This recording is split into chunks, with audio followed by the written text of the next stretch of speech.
दोस्तों नमस्कार। आज के वीडियो में मैं 8वीं का सैम्पल पेपर प्रैक्टिस सेट हल करके दिखाऊंगा। तो अभी 6 तारीख से जो पेपर होना है, तो इंग्लिश जनरल का मैं प्रैक्टिस सेट सॉल्व करके दिखा रहा हूँ। सभी बच्चों, आप लोग इस तरह से पेपर बन सकता है, इसलिए आप लोग ध्यान से देखेंगे। तो डू एज डायरेक्टेड आएगा, इसमें कुछ भी पूछ सकता है। डू एज डायरेक्टेड में डू एज डायरेक्टेड का मतलब होता है जैसा निर्देशित किया गया है वैसा आपको सॉल्व करना है। पहला, right the comparative and superlative degree of the following words. तो कल ही मैंने अपनी वीडियो में बताया था कि डिग्री क्या होता है, नाउन या प्रोनाउन का लेवल। तो मेरे वीडियो को आप अगर डिग्री अच्छे से समझना चाहते हैं तो इस चैनल में वीडियो डाला हुआ है। तो किसी भी शब्द का जो मतलब कोई भी नाउन या प्रोनाउन का डिग्री हमको कंपैरेटिव या सुपरलेटिव कैसे बनाना है, पूरा डिटेल वीडियो में मिल जाएगा। अब जैसे यहाँ पे स्मॉल दिया हुआ है, स्मॉल का हो जाएगा स्मॉलर, कंपैरेटिव हो जाएगा। कंपैरेटिव मतलब यदि किसी नाउन, मान लो राम है, राम अगर हम कहेंगे छोटा है तो स्मॉल कहेंगे। अगर कहेंगे श्याम से छोटा है तो ये हो जाएगा स्मॉलर जब हम कंपेयर करते हैं। और कहेंगे नहीं सबसे छोटा है तो स्मॉलेस्ट हो जाएगा। फिर हैंडसम का, तो हैंडसम क्योंकि दो बार में हम बोलते हैं हैंडसम, है ना, एक ही बार में नहीं बोल पाते। तो जब हम किसी भी शब्द को एक ही बार में नहीं बोल पाते, किसी भी नाउन या प्रोनाउन को, तो हम क्या करते हैं, उसमें मोर और मोस्ट का यूज करते हैं। तो इसमें हम मोर हैंडसम हो जाएगा कंपैरेटिव, और सुपरलेटिव हो जाएगा मोस्ट हैंडसम, इस तरह से। फिर अगला है change the following sentence according to the instruction given in bracket. ये ब्रैकेट में जो इंस्ट्रक्शन दिए हुए हैं इसके हिसाब से हमको आंसर देना है। पहला है trees are valuable to all. पौधे जो है सभी के लिए वैल्यूबल है, इसको हमको निगेटिव में बदलना है। तो निगेटिव में बदलने के लिए एक साधारण सा फॉर्मूला है कि जो हेल्पिंग वर्ब होता है, जैसे यहाँ पर आर है तो हेल्पिंग वर्ब के बाद हमको नॉट लगा देना है, तो ये हो गया निगेटिव। निगेटिव मतलब नकारात्मक। अगला है there was a poor wood cutter, है ना, कि वहाँ पर एक गरीब लकड़हारा था। इसका हमको इंट्रोगेटिव बनाना है। इंट्रोगेटिव बनाने के लिए इसका जो फॉर्मूला होता है, पहले हम इसको पहचाने कौन से टेंस में है। There was a poor wood cutter मतलब पास्ट टेंस में है। पास्ट टेंस में है तो हम क्या करेंगे, इसका जो हेल्पिंग वर्ब है, निगेटिव में क्या करते हैं, हेल्पिंग वर्ब के बाद नॉट लगा देते हैं। इंट्रोगेटिव में क्या करते हैं, हेल्पिंग वर्ब को सबसे पहले लिख देते हैं, वाज देयर, है ना, was there a poor wood cutter. और लास्ट में, सबसे लास्ट में हम क्या करते हैं, क्वेश्चन मार्क। ये क्वेश्चन मार्क लगाना कंपलसरी होता है।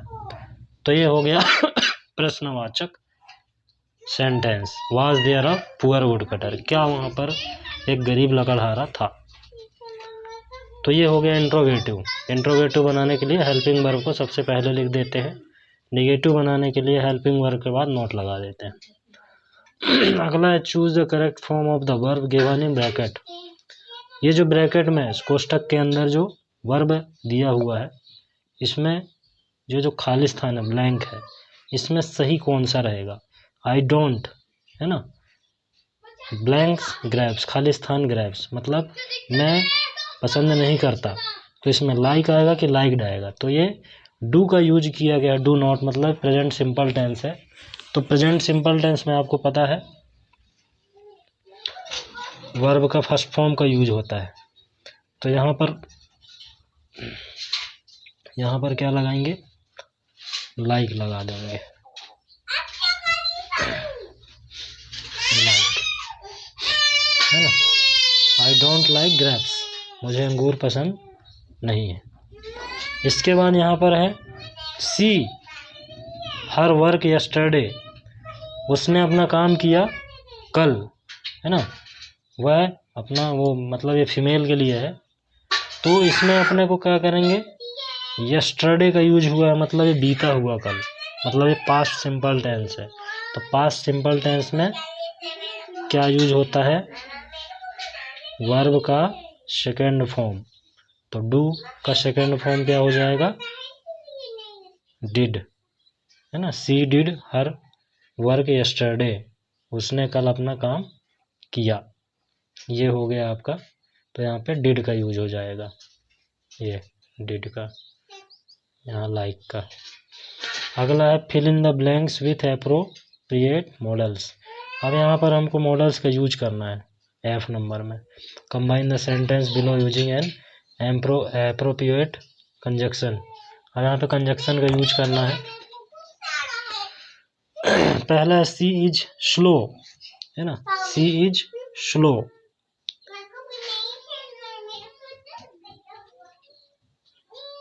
सी is slow, she is sure. अब यहाँ पर एंड आएगा कि और आएगा कि बट आएगा। वह स्लो है, मतलब उसकी गति जो है धीमी है। सी इज श्योर, परंतु उसको विश्वास है। तो यहाँ पर क्या आ जाएगा, बट। हम यहाँ पर क्या यूज करेंगे, बट, क्योंकि किंतु या परंतु आ रहा है। वह स्लो है पर उसको विश्वास है ना। सी इज श्योर, ये हो जाएगा। दूसरा है hurry up, you will be late. जल्दी करो, है ना, नहीं तो आप लेट हो जाओगे। You will be late. तो यहाँ पर अन्यथा, अन्यथा के लिए अपन और का यूज कर दिए। फिर यहाँ पर write the answer ask as asked. यहाँ पर क्वेश्चन नंबर दूसरा में ए है, write the opposite gender for the word given below. यहाँ पे आपको अपोजिट जेंडर का यूज करना है।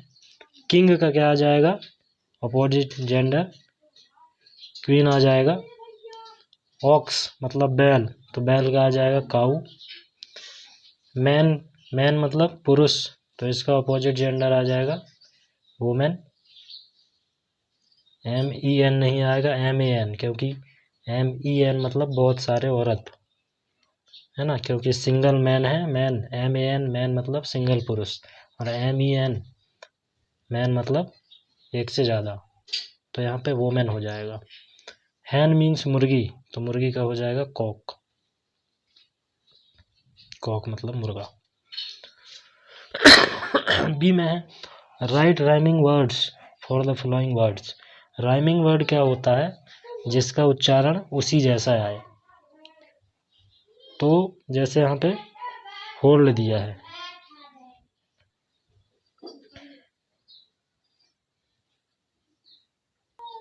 तो यहाँ पर होल्ड का कोल्ड हो गया, फ्री का ट्री, स्लीप का डीप, है ना, जग का मग। तो ये बहुत सारे हो सकते हैं उसी से related. Write the plural form of the following words. Plural form के लिए आपको सिंगुलर से प्लूरल बनाने का नियम पढ़ना पड़ेगा।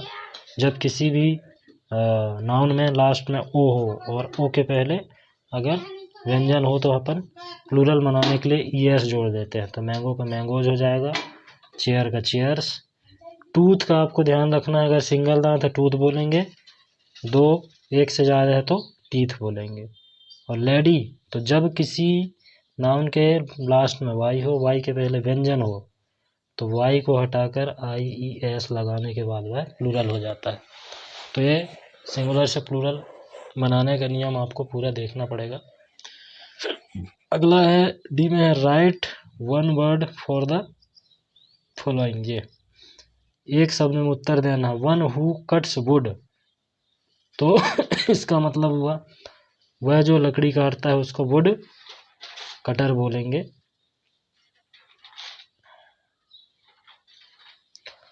अगला है वन हु ट्रेवल्स, जो यात्रा करता है उसको ट्रेवलर बोलेंगे, ट्रेवलर।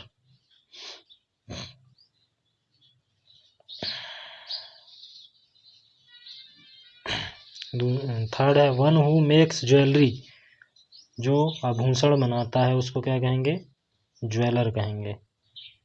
क्या कहेंगे, ज्वेलर। वन हु टीच, जो पढ़ाने का काम करता है उसको क्या कहते हैं? टीचर कहते हैं। अगला है question number 3, answer the following question in 1 और 2 सेंटेंस। तो ये जो क्वेश्चन है इसके आंसर आपको लिखना है। यदि आपने पढ़ाई की है तो आपको एक व्हाट इज कान्हा किसली, कान्हा किसली क्या है, कान्हा किसलिए जा नेशनल पार्क, कंजर्वेशन का मतलब किसी चीज़ को सेव करना। इस तरह से आपको एक क्वेश्चन आंसर आपको याद करने पड़ेंगे। तो अगला है write an application to your head master requesting him to issue your transfer certificate.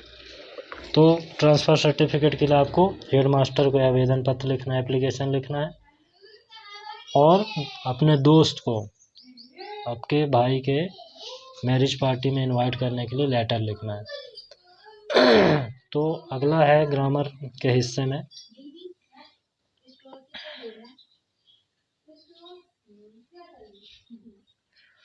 Grammar का अगला हिस्सा ये है आई कम इन सर। तो आपको सब पता है जब हम किसी से रिक्वेस्ट करते हैं तो मे का यूज करते हैं। तो मे और कैन और मे दोनों का मतलब होता है सकना, लेकिन कैन का यूज हम करते हैं अपनी पावर दिखाने के लिए। आई कैन रन 10 किलोमीटर, में 10 किलोमीटर दौड़ सकता हूँ। और मे का मतलब भी सकना होता है, लेकिन मे का हम रिक्वेस्ट के लिए करते हैं, मे का यूज रिक्वेस्ट के लिए। तो यहाँ पे हम क्या करेंगे, मे आई कम इन सर। अगला है you read this story for me please.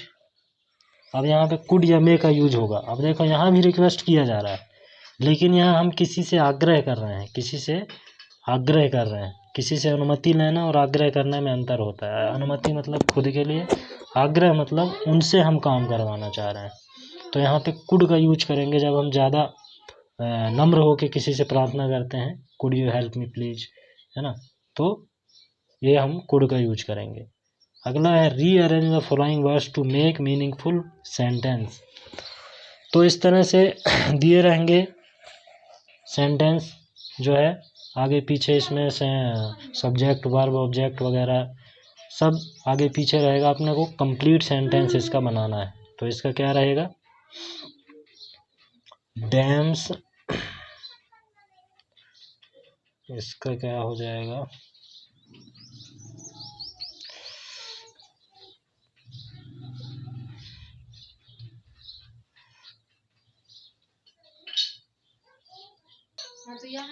तो इसका हो जाएगा dams are useful for us. तो ये हो गया, जो डैम होते हैं वो हमारे लिए यूजफुल होते हैं।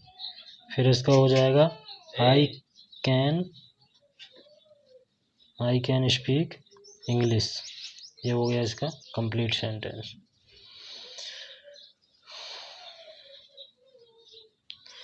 ये कैसे रहेगा निबंध लिखने को, my hobby, my school, any great leader, any game. तो इनमें से कोई भी आपको 5 नंबर का रहेगा। ये पुराना क्वेश्चन पेपर है आपका, 60 नंबर का क्वेश्चन पेपर रहेगा, है ना। उस हिसाब से कम लिखना पड़ेगा आपको। तो इनमें से कोई एक ऐसे आपको लिखना पड़ेगा। अगला रहेगा एक पैसेज रहेगा। इस पैसेज का नीचे जो है क्वेश्चन रहेंगे। इस पैसेज को अपन कई बार पढ़ेंगे। पहला क्वेश्चन है who gave the name kangaroo to these animals. Animals kangaroo को जो है नाम किसने दिया। तो इसमें आप जेम्स कुक जो इंग्लिश कैप्टन था उसने ये नाम दिया था। इसके बाद क्वेश्चन अगला है what is surprising about the baby of the great kangaroo. Great kangaroo मतलब कंगारू के जो बेबी होता है, बच्चा होता है, उसके लिए सरप्राइजिंग क्या है। सरप्राइजिंग ये है, यहाँ पे लिखा है about an inch long when it is born. जब ये जन्म लेता है इसका बच्चा तो कुछ ही इंच का होता है। ये बहुत आश्चर्य बात है। अगला व्हाट इज मोव। मोव क्या है, kangaroos often meet in groups. जो ये ग्रुप में अचानक जो इकट्ठे होते हैं उसी को मोव्स कहा जाता है। फिर अगला रहेगा find the opposite word for the following from passage. Passage से अपने को ये 2 वर्ड का अपोजिट लिखना है। तो स्मॉलर का बिगर है, ये देखिए है ना। कंपैरेटिव डिग्री में नाइट का क्या हो जाएगा, डे हो जाएगा। इस तरह से आप प्रश्न सॉल्व कर सकते हैं। इस वीडियो में बस इतना ही दोस्तों। निवेदन है, चैनल में यदि नए हैं तो चैनल सब्सक्राइब जरूर कर लें। आगे और प्रैक्टिस सेट डालूंगा इस चैनल में। Thank you.